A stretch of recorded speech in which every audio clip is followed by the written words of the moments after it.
Okay.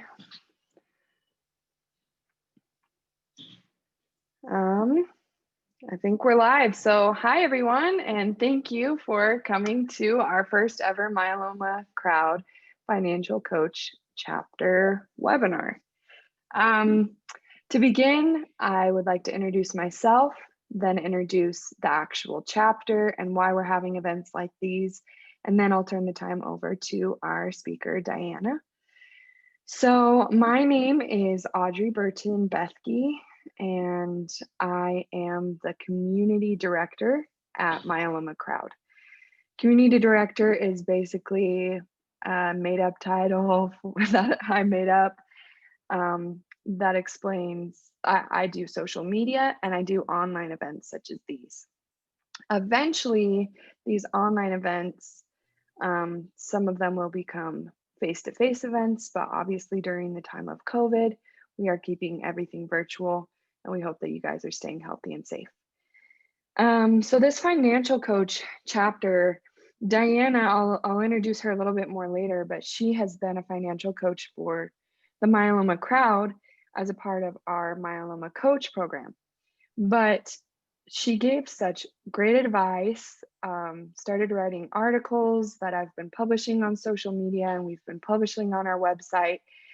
And we knew that there was a greater need for people, especially multiple myeloma patients and caregivers, to learn more about finances and how to prepare for grants and how to shoulder this heavy weight of financial burden that comes with prescription co-payments and things like that. So that is why we have created the Myeloma Financial Coach chapter. And we will be having monthly meetings such as this on different topics about the financial side of being a multiple myeloma patient. So that is a little about me. It's about the chapter. And now we're going to turn the time over to Diana. Diana is a myeloma coach specializing in financial help for multiple myeloma patients. As a professional financial consultant and former caregiver of her husband, who was diagnosed with multiple myeloma, Diana perfectly understands the financial issues facing myeloma patients. She is a BCPA, which is a board certified patient advocate, which I'm sure she'll explain more about what that means later. And we're going to turn the time over to her. So take it away, Diana. Okay. Hello, everyone. I'm Diana Valentine. I live in Louisville, Kentucky. So if you happen to get on HealthTree and sign up for a coach for financial coaching through me, everything is free. Just want everybody to know that.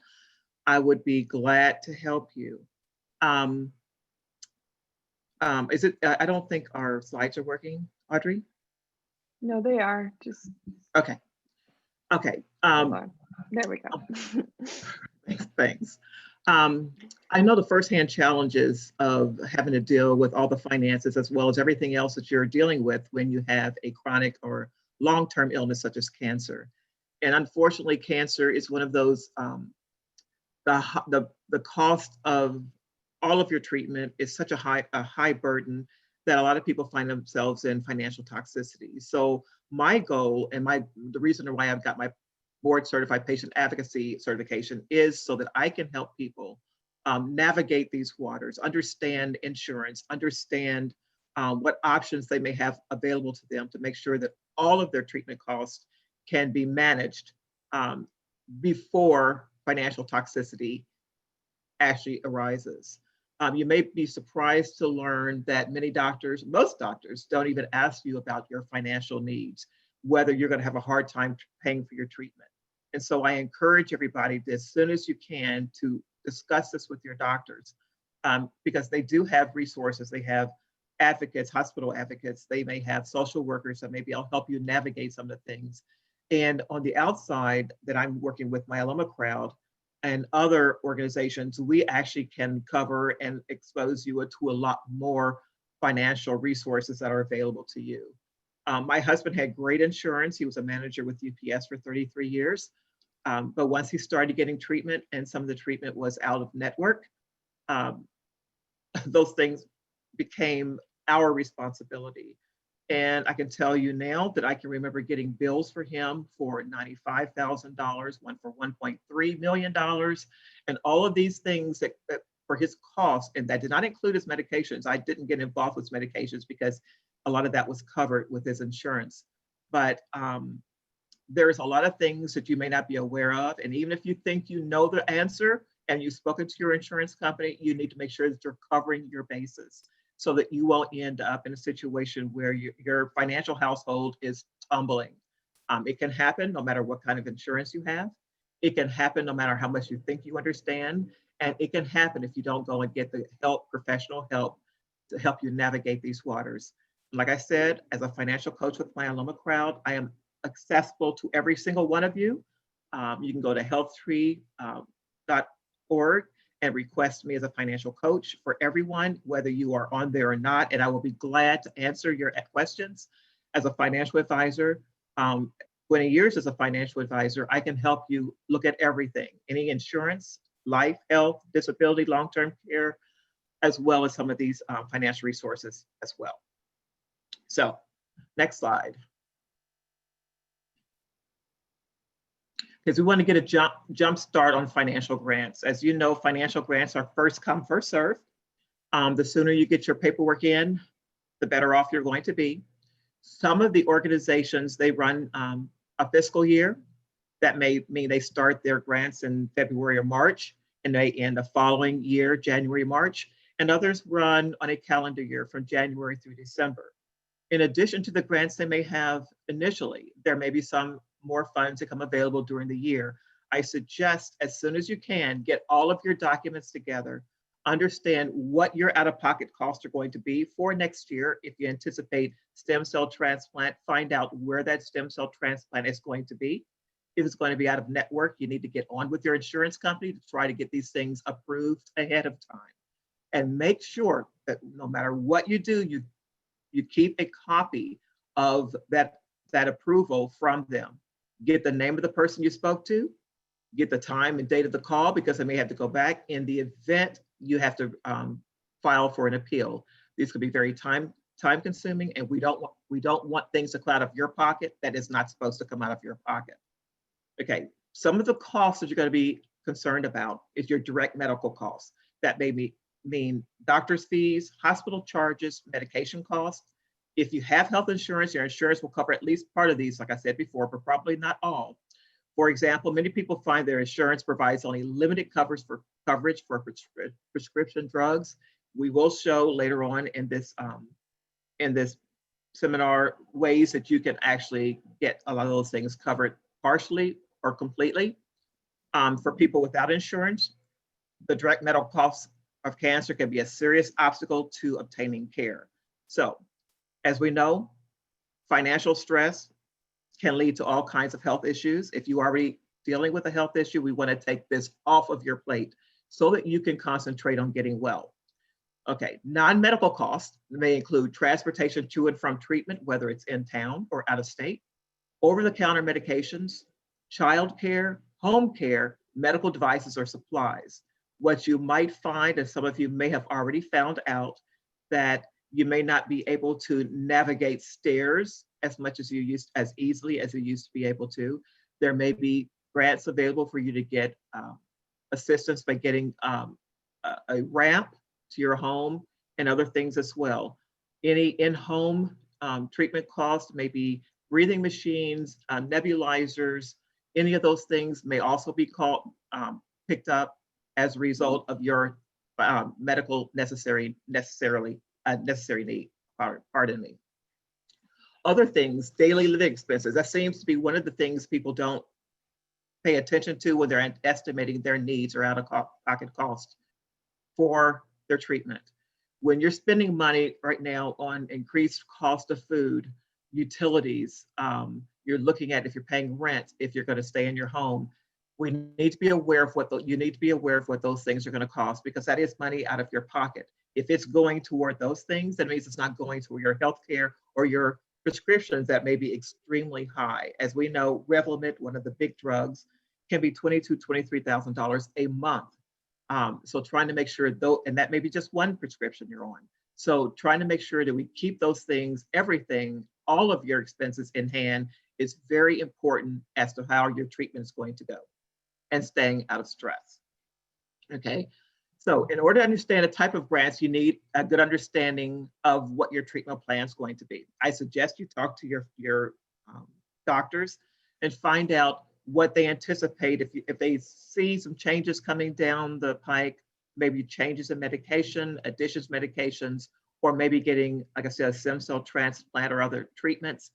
Try to find out what those costs may be so that we can start working on, or you can start working on a plan to make sure those things are going to be taken care of. Look at your insurance. Has your insurance changed, or will it be changing sometime next year as a result of maybe being able to sign up for Medicare, or maybe leaving work or retiring? These things you need to know because you need to understand what best medical plan that you'll have the option to get into that's going to cover your treatment. Are you going to be coming off of a spouse's insurance plan as a result of them retiring? Is another thing to look at. The other thing that you're going to need to get in hand in order for you to be prepared, put in your application for these grants, is you're going to need your adjusted gross income. And this is one of the things that a lot of people are concerned about, because if you are going on adjusted gross income of last year, because you haven't filed taxes for this year, then your income may have changed. It may have changed from last year to this year, and again, it may change next year as a result of from this year. So when you talk to these providers, let them know what's going on, and they may be able to work with you as a result of that. Okay. Each grant, or in all of your situations, whether you're applying to a pharmaceutical company to help your copays on your medications, or you're talking to a nonprofit to get additional financial assistance to help a lot of things, they're going to have their own paperwork. So the sooner you get all your information available to them, they may also request that you send information to the doctor and have a doctor sign off that you are in current treatment for your illness, then the better off you're going to be. But like I said, it's on a first come, first served basis. And a lot of times they will run through these funds, the organizations, very quickly in the beginning of the year, maybe beginning of second quarter. Okay. There's types of financial grants. After you found out what your treatment's going to be, and you know where you're going to have a shortage and having funds available to cover that, now we need to find out the types of financial grants that are available. Copay assistance can be given through a copay savings program or an assistance card, or a copay coupon. It's essentially a coupon that makes a medication much less expensive for you, depending on the specifics of your insurance. Generally, copay assistance cards are given to people with private insurance, not Medicare or Medicaid. And you don't typically have to prove that you're paying the regular copay for medications, for the medications that would present a financial hardship. Prescription assistance programs provide financial assistance to patients who lack insurance or are underinsured for the prescription to gain access to the medications at a substantially discounted process. And in some instances, it can be free. You can get this from pharmaceutical companies as well as from you can get these from the pharmaceutical companies for the prescriptions or the pharmaceuticals and drugs that they make. They will request an application that may or may not require a statement from your physician, as I mentioned earlier. They generally have funds available also for those on Medicare as well as those on private insurance. Through the requirements, though, the requirements may be different. Demonstrated financial need, proof of U.S. residency or citizenship proof, or no insurance or underinsured. Be aware that many healthcare plans do not count these coupons toward deductibles and out-of-pocket maximums. A practice called accumulator adjustment that increases the amount of money people pay for the medication. So be aware of how that works. There are other programs as well to get financial assistance for transportation assistance programs. There are travel assistance programs available to patients for ground and air travel to get to medically necessary treatment. Be aware, because of the COVID environment that we are in, a lot of these transportation organizations have been curtailed. There used to be some taxi services, other organizations that provide in-city or local transportation back and forth. There's also a lot of air travel. Some of those things have been reduced as a result of COVID. If you need a program, get on the healthtree.org, and there are some transportation organizations that do provide transportation. Some of this is flight and some of this is on ground, but call them and ask them if they are actually operating under the financial assistance programs. Now, housing for out-of-town medical treatment as well as clinical trials. There are nonprofit organizations that help patients and their families find a place to stay when traveling for out-of-town medical treatment. Many cancer facilities or centers and hospitals across the country have nearby lodging facilities that offer a discount. They may also have apartments that may be associated with their medical centers. I know when my husband was getting treated at Northwestern, they had apartments that were on the grounds that you can actually get treatment and go back and forth as your treatment required. You can find a list of these organizations on the HealthTree website. And due to COVID, again, many lodging facilities are closed or have limited services. Contact them before your need actually arises so that you have time to plan otherwise. Clinical trials. As you know, clinical trials, the costs of those are usually covered by that actual trial. But you may need additional lab costs, like additional treatments associated with as a result of the trial that you're in. Generally, your insurance company will not pay for that. So I would suggest you contact your insurance company, find out what they will pay for, find out about all of the other options that be available for you. A lot of times the trials themselves will give you some information as to what the outside cost will be, and you can make arrangements accordingly. Don't wait until you get to the trial to find out you're going to have a lot more out-of-pocket costs that you anticipated, because that can lead to a financial crisis in the near future. Miscellaneous costs such as utilities, rent, food.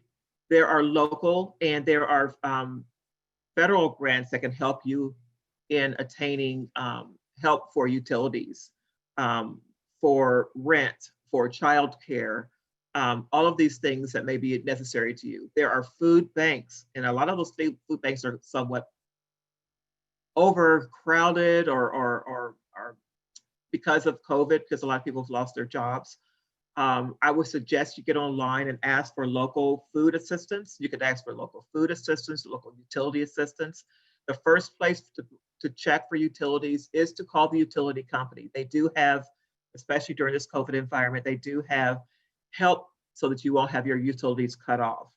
I don't know when those things will be expiring with the vaccine maybe coming available online here in the next few weeks and ongoing through next year until hopefully everyone is vaccinated. We don't know what some of these things are going to turn out to be, whether they're going to continue for a period of time or they will be cut short. One of the big things, if you're concerned about your housing, and I have had patients call and say, I'm concerned about not being able to pay for my housing. I haven't been able to pay my rent because of increasing costs or treatment. As you know, most housing evictions have been stopped. You cannot be evicted for inability to pay. Now, you can be evicted if there's another reason why it's not as a result of your ability to pay. You're not paying and you can pay, or there may be other reasons. But if you cannot afford legal help in this, I would suggest you call the Legal Aid Society, your local Legal Aid Society. They can assist you if you can't afford to find an attorney yourself. And there's no cost to you to do that. And that can also include a lot of the other programs you may have if you're concerned about FMLA, federal programs, COBRA. They can also assist you with those things. So we're going over to our slide for sources of financial assistance. Some of those we've already mentioned. Those are government assistance programs. I would suggest you call the U.S. Department of Health and Human Services for public assistance on food stamps if you find you're having a hard time covering your food needs. The U.S. Administration on Aging, and these are benefits for older people. Elder Care Locator Finder can help you with finding resources in your community, and that can include travel back and forth to your treatment plans, your treatment centers, maybe additional help for food, food drops, things like that. Also, your Social Security Administration. If you find yourself needing to go on Social Security earlier than you anticipate, if you're leaving work or you're finding you're going to have to stop work, you need to get a good grip or understanding of what Social Security benefits you have available to you, how that's going to affect you, whether you take them earlier or later. I would suggest you give them a call. Then there's the Centers for Medicare and Medicaid Services to help you with your insurances, your Medicare plans. Now, be aware those things are going away here in the next few days if they haven't gone away already. They're going away. They going away on December 13th, so fairly soon. If you have questions about your Medicare, please reach out to them. You can also contact a local insurance company or broker, because a lot of them will offer Medicare products, and they can help you with a program that you may be currently on and may help you change into one that may be better suited to help cover your treatment plan in the near future or for next year. If you have problems with FMLA COBRA, there's also assistance for them, for you as well, for FMLA and COBRA, understanding what financial resources are available there and what your legal coverage is, how you can protect yourself and your families. Then we have pharmaceutical patient assistance programs. This is one of the big programs that I find people who have cancer, and most of the ones that I'm working with, people with myeloma, have great concerns over. I mentioned earlier the cost of Revlimid. If you have private insurance, there is still help depending on what your income is. Now, I know that there are some people who have incomes over $100,000, that's their adjusted gross, that can still get help toward covering your Revlimid cost. Some of the other things like Nalaro, Pomalyst, some of these other things can be taken care of as well. I would call, the first step you need to do is call your insurance company and find out what your medical insurance will currently cover. If you anticipate being needing, I don't know, some rehabilitation care later on, you might want to find out what that covers as well. You know, a lot of people end up with problems with neuropathy. That might be an area for you to talk to your doctor about and find out what kind of rehabilitation, physical therapy, what is covered and what might be out of pocket. We need to anticipate these costs before you actually end up in a crisis and needing it. Partnership or prescription programs, PPAs, these are pharmaceutical companies that will help you with the assistance of your care. To see if a drug company that makes your medication has a website. So if it's with Celgene, which is now, I forget it, GlaxoSmithKline or Bristol Myers Squibb, you get online and get onto their website, and they'll tell you exactly how to apply for those grants. Some of those grants can be over the phone, and you can get into them relatively quickly, and some may require additional paperwork, including getting the information from your doctor.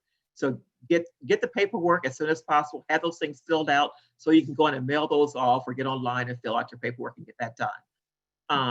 In addition to needing help with managing the cost of medicines and treatment, people with cancer often need assistance with expenses like transportation, home care, and child care. You know, there are nonprofit organizations such as cancer care organizations, American Cancer Society, Leukemia and Lymphoma Society, Lymphoma Research Foundation, and a host of others that can help you with those things. If you go into HealthTree.org, there is a site for you to look at a lot of the financial organizations that offer assistance around travel, along pharmacy, along housing, transportation, and all of those things. They are updated, and I will be updating them again with this into the new year.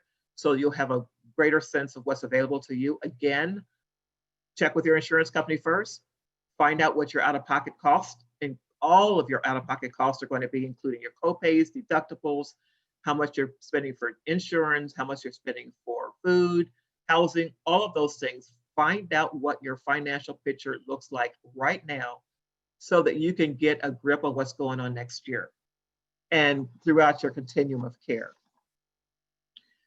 are general organizations such as United Way. United Way has some great organizations, great opportunities to help you with either legal care, if you have legal problems, to help you with that, for housing, transportation, food, all of those things. Every big city has a United Way chapter. Reach out to them. If they can't help you, they'll tell you an organization that can. Then there are community resources. To find local resources, check to see if there's a 211 information or assistance referral services in your area. They can direct you to some of the community organizations that may need have resources available to you. Now, for other programs, there are nonprofit programs that help copay relief, cancer care. There is the PAN Foundation. You may try American Cancer Society. They are huge and they help with all sorts of financial grants and assistance, and they will refer you to other organizations if they cannot help you with that type of financial resource that you need. The worst thing to do is to not ask the question. If you reach out to any of them and say, if you can't help me, who can? You're going to find someone who can help you. If you just reach out to us, reach out to me at the healthcare.org, the coaching website, I can help direct you based on your personal financial needs. Please don't let a day go by or a week go by or a month go by and not get that help, and to find out that your treatment is going to change and there's going to be a surprise cost. Get to know your insurance. If you don't understand what to ask the insurance company, call me. I will help walk you through it. I will help you if you want to do a three-way with that insurance company. And I will help you with getting your personal financial household in order, as well as looking at your assets, whether you have savings, best ways to access that, best ways to do it in a tax responsible way. I keep up on a lot of the changes that are coming down with laws and regulations and options that may be available to you. So please reach out to our organization. With that, I know there's a lot that I've gone over as far as programs that are available to you. There are some self-directed financial programs or assistance things as well. A lot of people have become very familiar with GoFundMe pages to help raise money for medical costs. Now, they are great opportunities for you to do things, and you may find friends may be willing to set that up in your behalf. Whenever you use financial assistance, things like that, you need to be aware and be careful that if you raise these funds, it may prohibit you from getting funds somewhere else, because now you're increasing income and things, assets are available to you. So before you do those, I would suggest you contact your tax advisor, your tax consultant, to find out how that would affect you going forward. You don't want to end up with a huge tax bill next year because you had all these other assistance programs that you took advantage of. And we don't want you to get in trouble with that, because I know taxes can be overwhelming for everyone. I would like to spend some time finding out what some of you all's concerns are and answer the questions that you may have. So I would like to open this up for question and answer.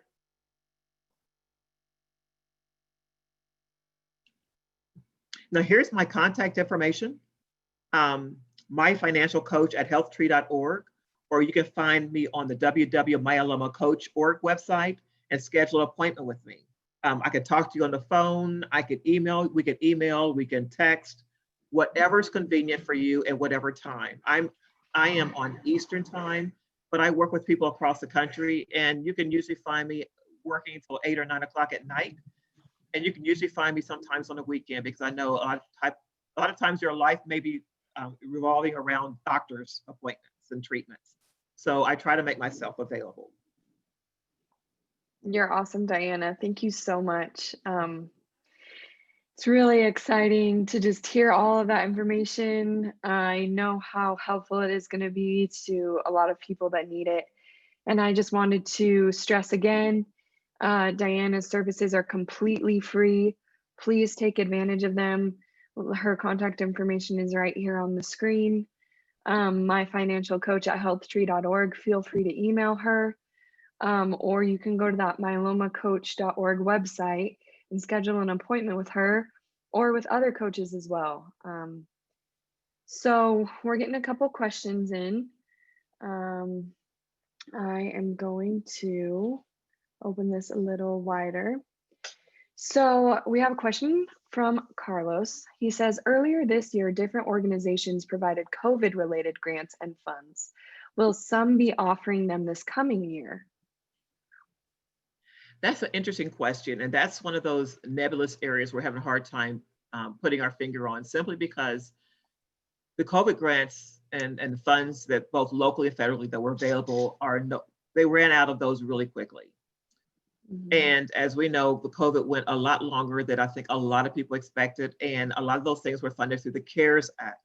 Now, the CARES Act, we've been waiting, everybody's been waiting for possibly a second or third round of the CARES Act. And right now we're in a stall phase. So possibly, we don't know. I would suggest you check back. I'm going to have another specific thing for COVID as a COVID listing, as or if we see things coming available on my healthtree.org financial resource page. But right now there is no solid answer, yes or no. But right now we know there's nothing out there. Thank you. We have another question from Chris. He's asking if the information from this webinar will be available to have in writing, especially your contact information at the end. If it's okay with you, Diana, what I can do is download your slides and send them out to everybody that was registered today. Okay. That way they can have all of the information that they needed. That's fine. So Barb wanted to know, can you please explain what accumulation adjustment means? That's a really good question. And a lot of that is accumulator adjustment is when you're talking about what you're going to be getting for grants, for co-pays, deductibles, and things like that. Is that going to affect your deductible? Right? Does it go toward your deductible? In most cases, it does not go toward your deductible. There's plans in place to maybe make that more understandable or find out exactly how that's going to go.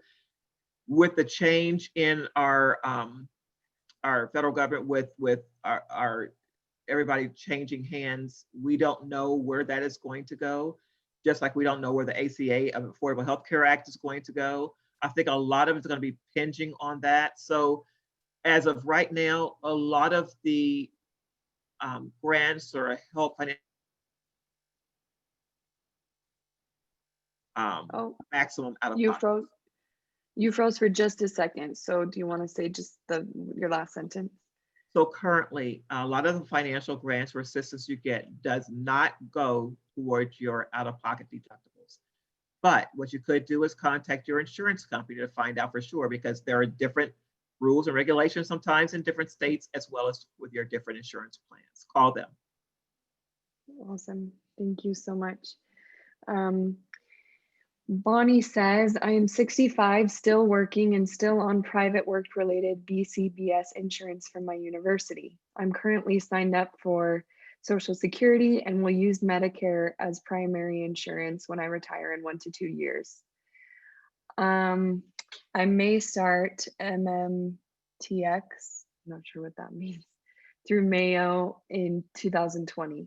When I retire, I'll be eligible for a plan called BCBS 65 plus through the university. So her question is, what advice do you have for selecting the best supplemental insurance? And I'm assuming you're taking supplemental insurance when you talk about going into your Medicare plan. One of the first things, if you're looking at high cost medications, is to sign up for the plan. Some of the things you're eligible to as soon as you can sign up for them. Whether it's Medicare Part A or B, and then your prescription plan later on.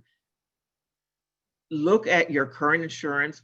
Usually when you get on Medicare, your Medicare will become your primary care and your others will play secondary, simply because the other private care only will pay what your Medicare will pay for anyway, right?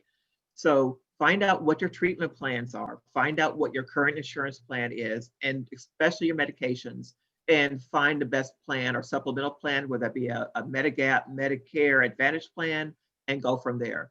If you're not signing up for it now, you're in regular insurance, go take care of it, but you might want to look at, if you're 65, you're eligible for Part A, for Part B, which is original Medicare, and look at some of those other supplemental plans. You can always call, like I said, you can always call a local broker, insurance broker, or call Medicare Insurance Program. They can look at what medications you have, look at what you're paying out of pocket, and help steer you toward a supplemental plan that may become available, that may be available to you when you go to sign up. Now remember, those things change every year. Great. Feel free to ask more questions. We have no open questions as of now. But let me, while we're waiting for some questions, I'll try to explain the coach program to tell you where this whole financial coach thing originated from. So we are the Myeloma Crowd. For people that don't know, we are a nonprofit that's mission is to provide the best support and resources to multiple myeloma patients and caregivers as possible. And our founder is Jenny Ahlstrom. She was diagnosed 10 years ago with multiple myeloma. And at that time, when at her diagnosis, she was disappointed, frustrated at the lack of resources that were available to her at that time. So she wanted to do something about that. And she created a nonprofit with the help of her husband called Myeloma Crowd. She is the director of this organization. She works super hard. And one of the things she wanted to put into practice was this coach program, because nobody should suffer myeloma alone. If you go to myelomacoach.org, you will be able to find a coach or even be a coach. Coaches are volunteers and they are there for you in your journey. They have areas of expertise. So if you are young and diagnosed and want to talk to somebody, or if you are going through a stem cell treatment and you're a little bit nervous, you can find somebody that has gone through that already or has had a loved one go through that. So feel free to go to myelomacoach.org where you can find a coach or become a coach. And again, Diana is one of those coaches. We have changed the system, so you will need to sign up for a HealthTree account in order to access the coaches. That HealthTree account is completely free. And by creating that account, you actually get access to our other programs as well. So we have another question that has come up. Okay. It says, I was interested in your comments about taxes. Are grants often considered taxable income? And thank you for this webinar today and for all you do. Oh, thank you. It can be. That's why I would suggest you talk to your, because I am not a tax advisor, I would suggest you talk to your tax consultant, your CPA, whoever does your taxes, and they can help direct you and answer that question for you. You know, I like to say that I can answer every question, but when it comes to taxes, if anybody, you know, I like to learn, but if you ever want to look into the tax codes and all of that, it is the most frightening thing you've ever seen. So I try to, that area I try to steer away from. Leave that to the specialist. Okay. So your advice is to contact whoever does your taxes, the tax specialist. Right. Awesome. No, also wanted to, does the, oh, sorry. I'm sorry. Go ahead. I also wanted to expound on what Audrey said earlier about this, this program that we are offering.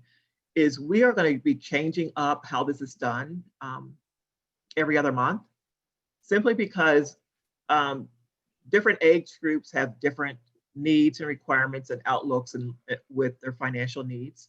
When you're younger, you may have younger children, your financial needs are different, or you may have kids who are in college or whatever, and you have your goal planning financially is a little bit different. When you're older, closer to retirement or in retirement, then your financial needs have now shifted. It changes. So we want to be able to give time to everyone.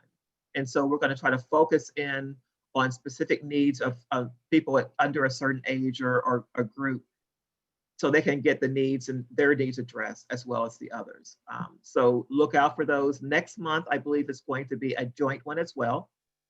And then after that, we're going to be changing. So if you get online and sign up for these things, you'll know what's coming up ahead of time. And that way you can be prepared and register for one of these programs. Yeah, thank you. I had forgotten to mention that, so thank you for bringing it up, because we are going to be switching, as she said, every other month. You know, I think we did until 50, so, and then 50 plus. So that's what we're doing every other month next year. There will be some joint ones, but like she said, we'll keep you posted, and we'll continue to promote and be very specific about who our audience is, just because, as you said, you guys have different needs depending on your age. So we have a couple more questions coming in. Does the HealthTree financial resources page include specific organization suggestions which provide assistance? If so, does it include any requirements, such as you need private insurance, financial requirements, etc.? It's interesting. If you are looking at specifically financial resources or need for copays, and you're going through a prescription program, and that would go through your, it would go through the company or manufacturer of that drug, like Revlimid, then, which is Bristol Myers Squibb, then what you would do is contact them, and I will have a grid, or I had a grid. We may need to, because we've changed our websites and we're in the process of changing things over. I could put one out there, and it needs to be updated regularly because things change. But there are grants available for people on private pay, Medicare, and Medicaid. And if you contact them or get online for like Bristol Myers Squibb on their financial resource page, they will tell you what you need to do in order to qualify for private pay or Medicare, Medicaid. Awesome. I would just add to that and say that's a great suggestion. That's something that I can make sure to look at that on our website, both the Myeloma Crowd website and the HealthTree website, when we talk about financial resources, that we can be super clear about which grants are or I guess kind of what requirements are needed in order to get the grant. So hopefully that answers your question, and thank you for the suggestion as well.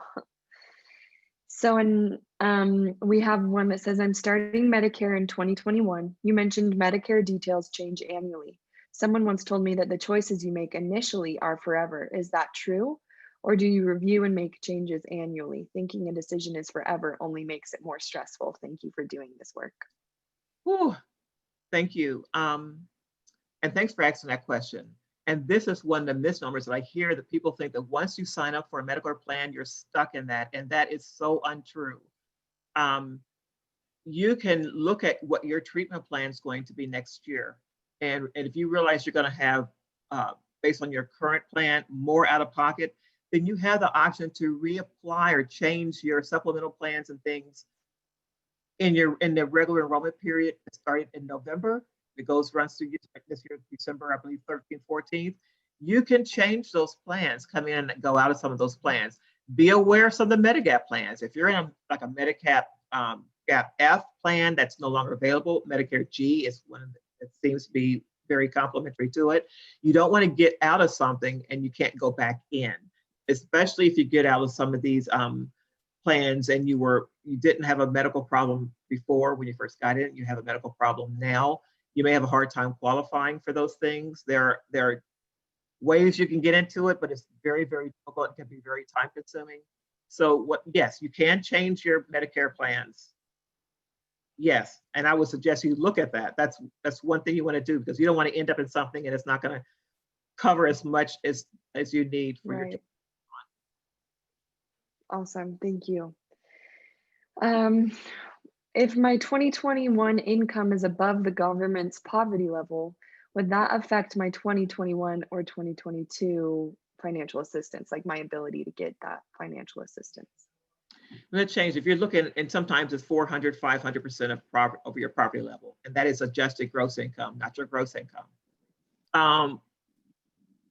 So if your income is high this year, And if you put in your application and you haven't done your taxes yet, you can get a rough estimate, right? So right now you're at a great time. Right now you're at a great time to start looking at next year, because your income's not going to change from where it is right now to the end of the year very much, right? So you can get a good grip on what your adjusted gross is going to be next year. They're going to look at, a lot of times they'll look at what your year is now. If there's ways that you can mitigate that by not taking out, a lot of people wait until the end of the year to take out their required minimum distributions. That increases their reportable income. You don't have to do that this year if you don't need it. There may be other things that I would call your CPA immediately, because there's not very much time to the end of the year to try to find some ways to reduce that. If you need to do any charitable gifts, now is a good time to do your charitable gifts to help reduce your income if you're really close to that bump up. But even so, there are people on private insurance that have incomes can be over $100,000. Your adjusted gross could be over $100,000, where you can still get help on some of your prescriptions. And also, don't forget to inquire at your pharmacy, your local pharmacy, if they have cards.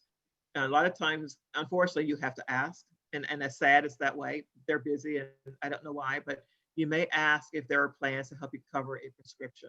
And a lot of times I've known some people walk out of there with only paying $25 or $35 on a copay, when before they were paying hundreds of dollars a month. So please use that as your first resource. Specialty drugs, CVS, some Walgreens, other small pharmaceuticals companies, they do have cards and programs available that you may not be aware of. Awesome, thank you.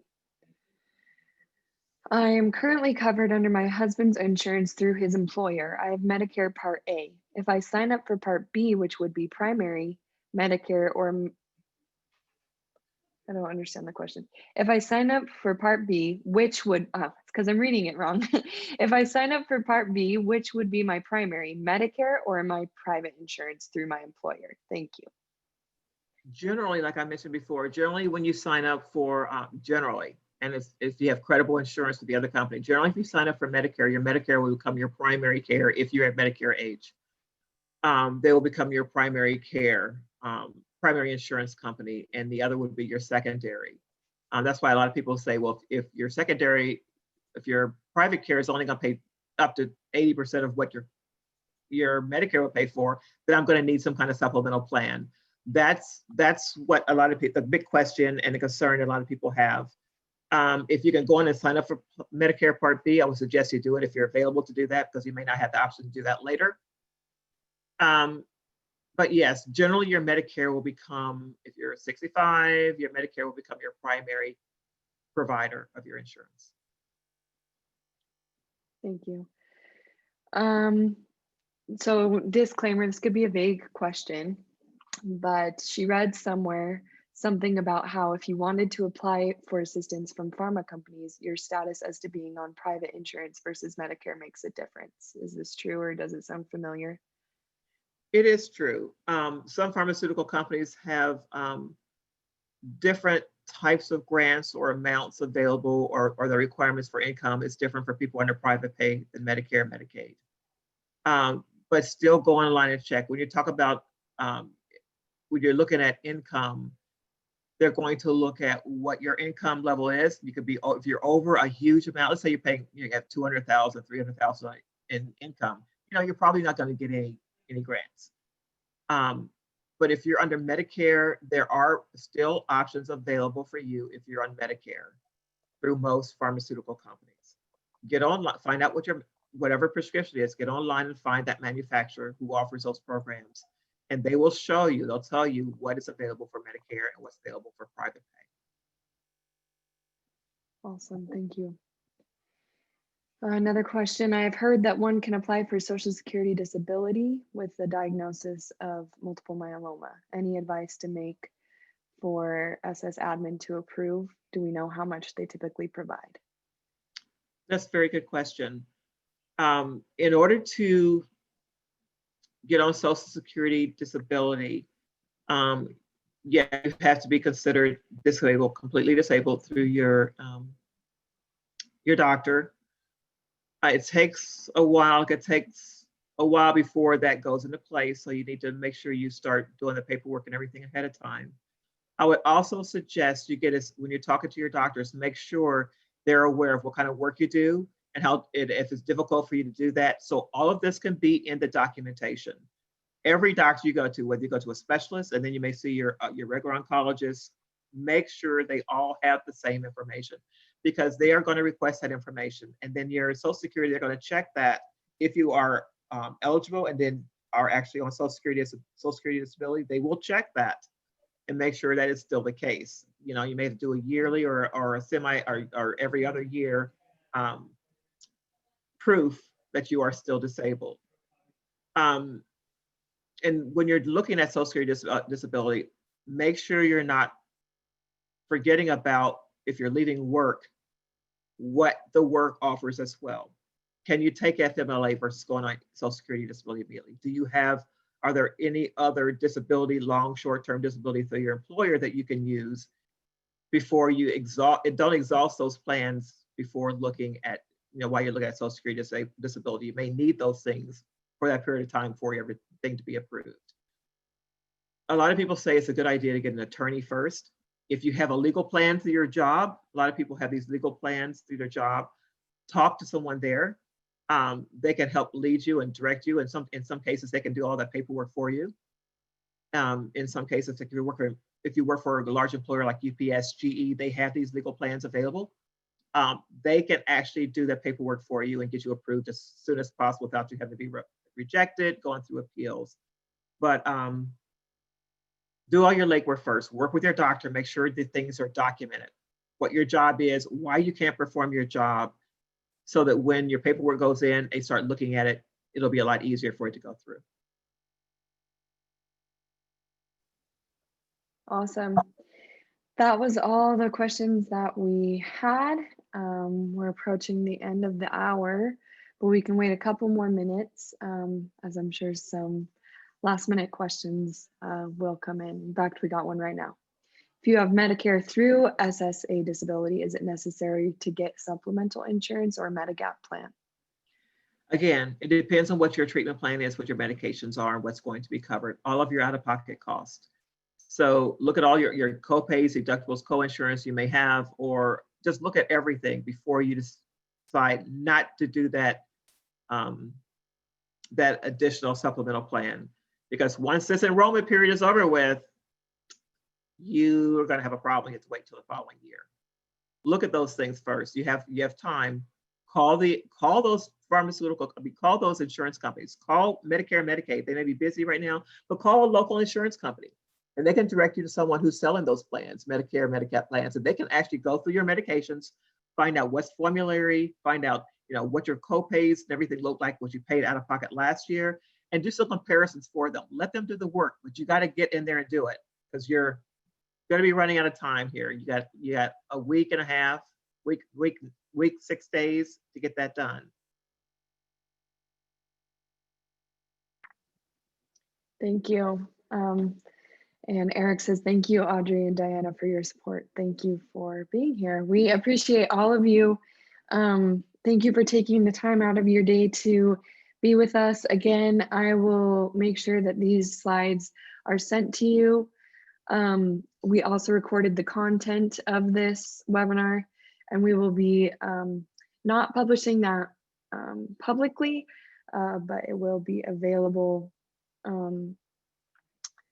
It will be uploaded to a private YouTube channel, so that we are able to share that with people that are interested. We're getting lots of thank yous. Thank you guys sincerely for attending, and we promise to keep promoting. And we'll let you know also when the Financial Code chapter goes live in January, so you could subscribe to it. Once you're subscribed to the chapter, you'll get notifications about each of our events. We got one more question, so let's just answer that super quick, and then we'll call it good. So if you have Medicaid at different times, will that affect the state taking your house as reimbursement? I'm not sure I understand. If you've qualified for been on and off Medicaid at different times, does that Do what? I'm sorry. What's it? Does that affect the state taking your house as reimbursement? Anytime you've used Medicaid, they can go back and if you have a home that's in your name, they can get access to that home to pay back anything you've used on Medicaid. Interesting. Interesting. Yeah, I think that's the reality of unfortunately this chapter is we get to tell you how we can help, but we also get to be there for you as you know we go through financial struggles, because I mean that's why we're here, is to help you. So thank you for asking the question, and hopefully that was answered. Yeah, thank you guys both very much. And thank you both. I'm reading, that's what people have said. Thank you both very much. Thank you very much. And thank you for your patience with us, as we did have a couple hiccups. This is our first one, and we appreciate your patience with us. And thank you, Diana. Your information is incredible, and you can tell just how plainly you speak. It really helps people. So we appreciate it. Thank you to everyone. Yeah, thank you. And we hope that you have a great rest of your day. Bye now.